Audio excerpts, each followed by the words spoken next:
Thank you so much for being with us. We appreciate you taking the time.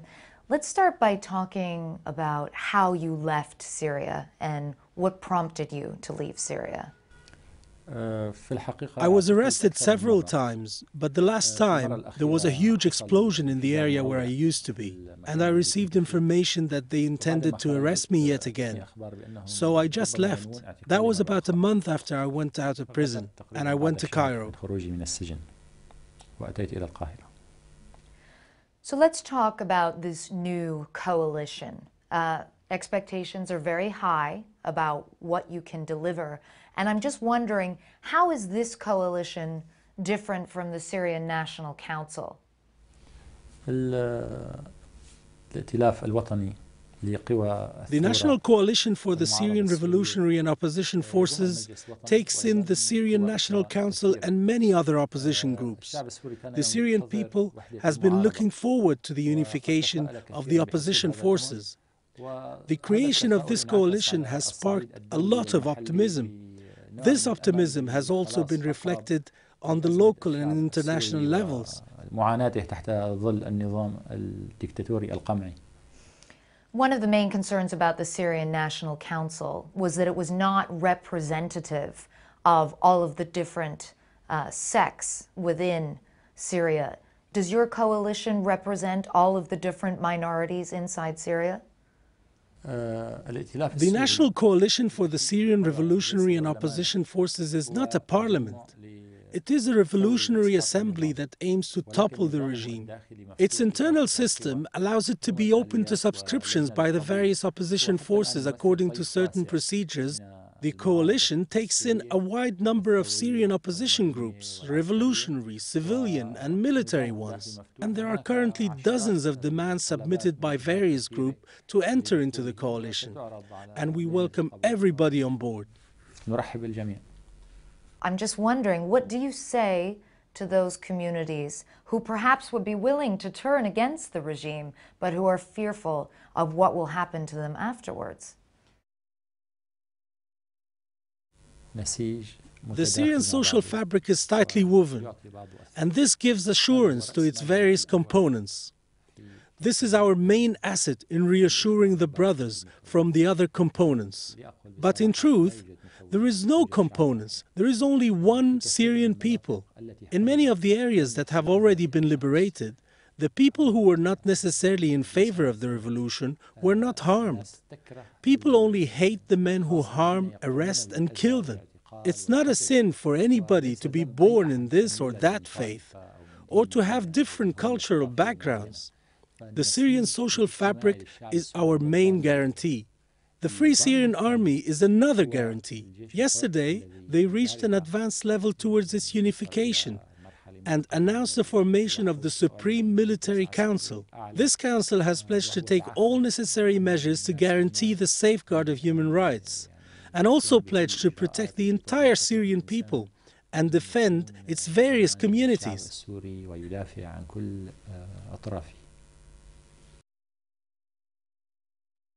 From here, but can you enforce it on the ground inside Syria?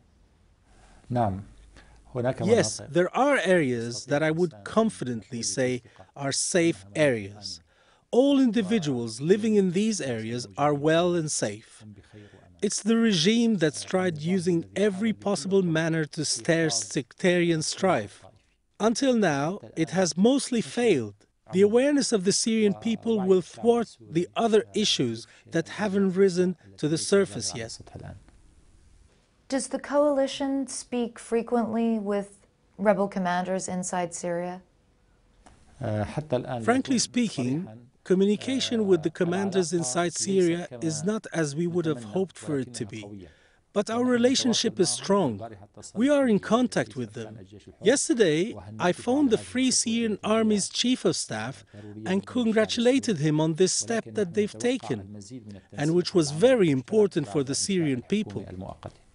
If the regime falls tomorrow, will you be able to control all of these different rebel groups operating inside Syria? يعني هذا السؤال يجب أن يسأل. This indeed is a question that needs to be asked. I expect that there would be a good control on the ground because of the presence of hundreds of civil groups operating inside Syria. They don't like to appear in the media. They are working for the good of our country, diligently but discreetly, and they are organizing themselves for when that day comes. They are already securing bread distribution, traffic control. They are preoccupied with setting up judicial committees, security committees. The Syrian people has taken big steps in the establishment of the day after committees. I could not say that this is covering every single part of Syria, but it is widely developing. That, of course, in addition to bigger institutions that will try to give more support to such groups on the ground. Do you feel that the international community has done enough to help Syria? No, at all. The international community fell short in its support to the Syrian people. For 20 months, the Syrian people have been killed, slaughtered, its sons have been killed, its women assaulted. There are dozens of reports about children being tortured to death. The international community started to wake up now. Some organizations provided some modest aid, but we thank them for that. When I was in Aleppo a couple of months ago, people were saying to me, not we're disappointed, we're angry. We're angry with the West. We're angry with America. Do you share that anger with them? I understand the feelings expressed by the Syrian people. They are suffering a great deal. They are hurt to see that the countries around the world are just watching what they have to endure. The steps taken by the United States and by European countries were very slow. But now, we are hopeful that the American administration would move at a faster pace and send some positive signals to the Syrian people. Of course, the big concern that the U.S. has had about giving weapons to the rebels is that these weapons might end up in the hands of extremists. How can you guarantee that heavy weaponry wouldn't end up in the hands of extremists? And how concerned are you about the problem of extremists operating inside Syria? I think the media has exaggerated this whole thing.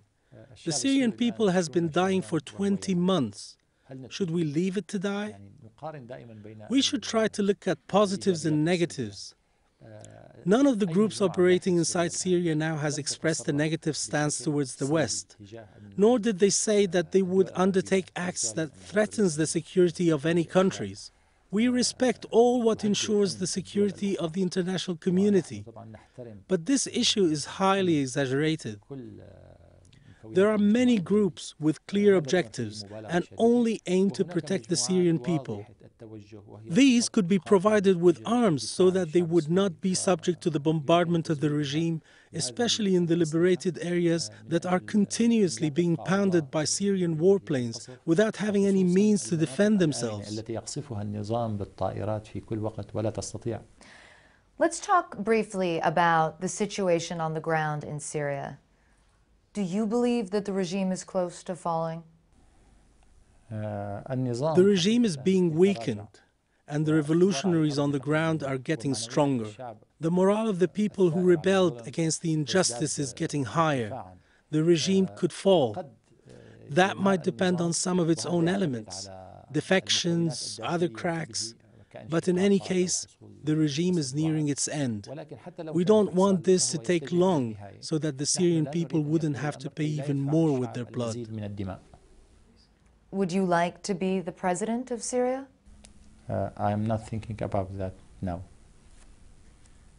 And I wish for Syrians to have I wish for the Syrian people to get their freedom, and then it will be up to them to decide what they want to do.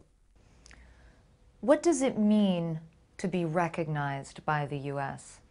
The U.S. administration has a big weight in influencing global decisions, and when the United States takes such a step, this would be like an announcement to the international community that this regime has fallen and that there is a new entity shaping up. This new entity has only been created through the blood that Syrians had to shed in order to obtain their freedom.